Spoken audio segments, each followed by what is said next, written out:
Assalamualaikum, selamat datang di Heciara Channel. Kali ini aku mau sharing tentang apa itu logam mulia dan apa itu logam mulia Antam. Oke, kita mulai dari mana dulu ya? Oh ya, kenalan dulu ya. Kenalkan, aku pemilik dari Heciara Channel. Di sini aku mau bahas tentang apa aja sih? Mungkin unboxing, kemudian kenalan produk ini, produk itu gitu ya. Kali ini aku mau kenalin ke kalian apa itu emas antam nih. Mungkin beberapa dari kalian udah tahu ya apa itu emas antam. Emas antam itu emas batangan yang diproduksi oleh BUMN kita, PT Aneka Tambang atau PT Antam.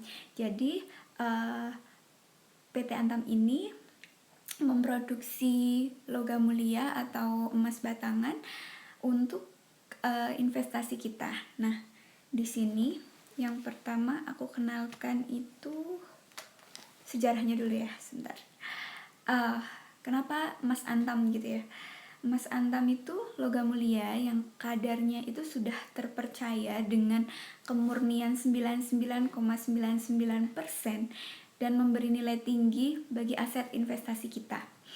Kemudian untuk meningkatkan keakurasian dari logam mulia ini sendiri, PT Antam secara berkala mengikuti profesiasi tes dan proaktif monitoring tes yang diselenggarakan oleh LBMA. Jadi LBMA ini kepanjangannya London Bullion Market Association, sehingga semua produk emas antam memiliki ketepatan kadar yang sesuai dengan sertifikat yang dikeluarkan. Jadi misalnya nih kadarnya 99,99%. Jadi ini emang udah benar-benar tepat dan akurat segitu ya teman-teman. Kemudian kenapa emas dijadikan sebagai alat investasi? Yang pertama karena emas terkenal luas sebagai instrumen investasi yang paling aman karena paling tahan terhadap inflasi. Jadi untuk teman-teman yang mungkin di sini udah ada yang tahu apa itu inflasi, tapi mungkin juga ada yang belum tahu apa itu inflasi. Jadi logikanya mudah teman-teman, ketika tahun 2000 sekian kita membawa uang 100.000 untuk berbelanja, kita dapat banyak barang kan. Sedangkan hari ini aja cuma kita bawa 100.000, kita cuma ke Indomaret, kita paling cuma dapat berapa sih, satu kresek mungkin nggak penuh kan, atau bahkan satu barang itu bisa lebih dari 100.000. Nah itu kenapa hal itu terjadi, karena penurunan nilai mata uang. Sedangkan produk logam mulia ini tahan terhadap yang namanya penurunan nilai gitu ya. Jadi pada saat kita lebih mudahnya gini lagi teman-teman, ketika pada tahun 90-an 1 gram itu mungkin setara dengan uang 100.000. Jadi 1 gram emas bisa untuk membeli 1 troli belanjaan di swalayan gitu ya.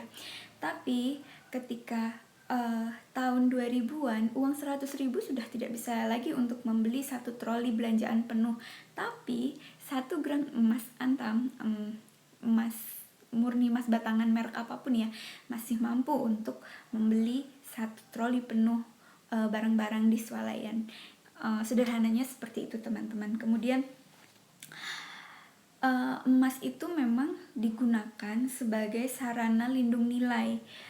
Kemudian dengan seiring berjalannya waktu, inovasi dari PT Antam ini sekarang sudah berteknologi teman-teman. Jadi jangan takut jika membeli emas antam kemasan yang seperti ini, kemudian kalian takut palsu nih. Insya Allah enggak ya teman-teman, karena sudah ada teknologinya di sini. Kita tinggal scan aja, nanti keasliannya itu bakalan muncul teman-teman. Gitu. Jadi mau beli dimanapun, ketika kemasannya ini masih utuh dan kemasannya ini belum rusak atau pecah atau emasnya keluar dari cangkangnya ini, insya Allah dijamin sama PT Antam itu masih asli dan bisa dipertanggungjawabkan gitu ya.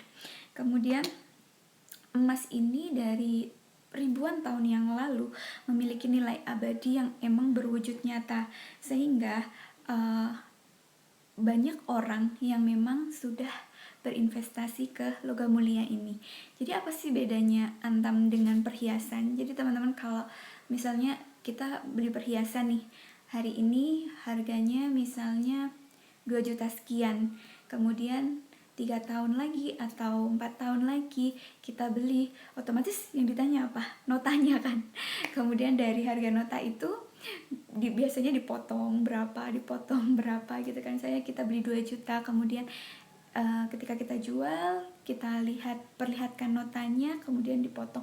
Oh mbak, ini harganya sekarang 1.800.000 misalnya, seperti itu kan. Berarti selama 3 tahun, 3, 4, 5 tahun itu kita nggak dapat apa-apa kecuali prestis aja kan. Nah, beda dengan logam mulia.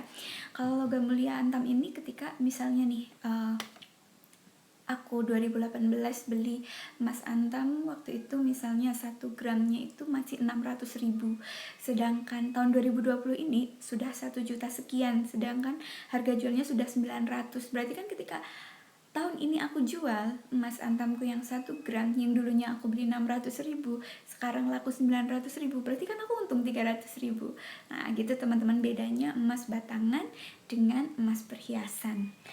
Nah, menurut aku di kondisi pandemi seperti ini, di kondisi yang tidak menentu seperti ini, instrumen yang paling resikonya rendah, instrumen investasi yang resikonya rendah itu menurutku logam mulia. Kenapa? Kalau saham kan kita tahu ya, grafiknya itu lagi kalau naik-naik banget, kalau turun-turun banget, karena berkaitan dengan karyawan-karyawan, nasib karyawan, dan juga daya beli masyarakatnya yang berkurang, yang menurun gitu ya.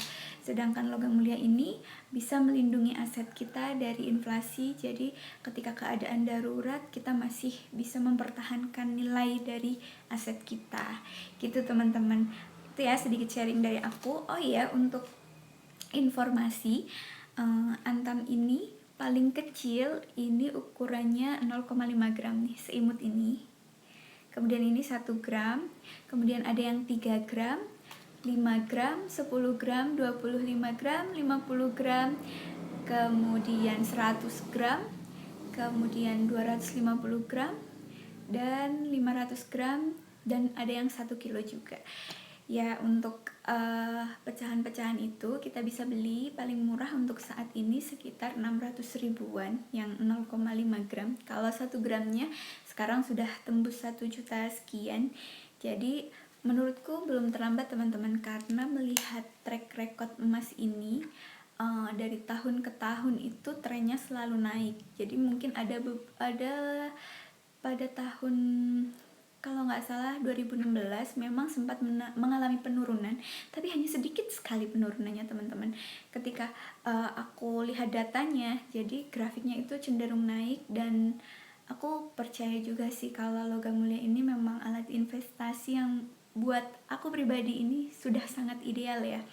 Nah, kenapa ideal? Yang pertama, di agama Muslim yang aku anut itu ada yang menerangkan hadis tentang logam mulia, yang intinya logam mulia ini akan sangat berharga sampai akhir zaman. Jadi tidak ada yang berharga selain logam mulia ketika akhir zaman gitu kan. Jadi aku mengimani bahwa logam mulia ini instrumen yang memang paling tepat untuk aku gunakan sebagai alat investasi. Oke teman-teman, sekian. Kalau ada pertanyaan bisa tulis di kolom komentar. Nanti insya Allah kedepannya aku juga mau sharing-sharing lagi tentang emas antam lebih lanjut. Sekian, terima kasih. Wassalamualaikum warahmatullahi wabarakatuh.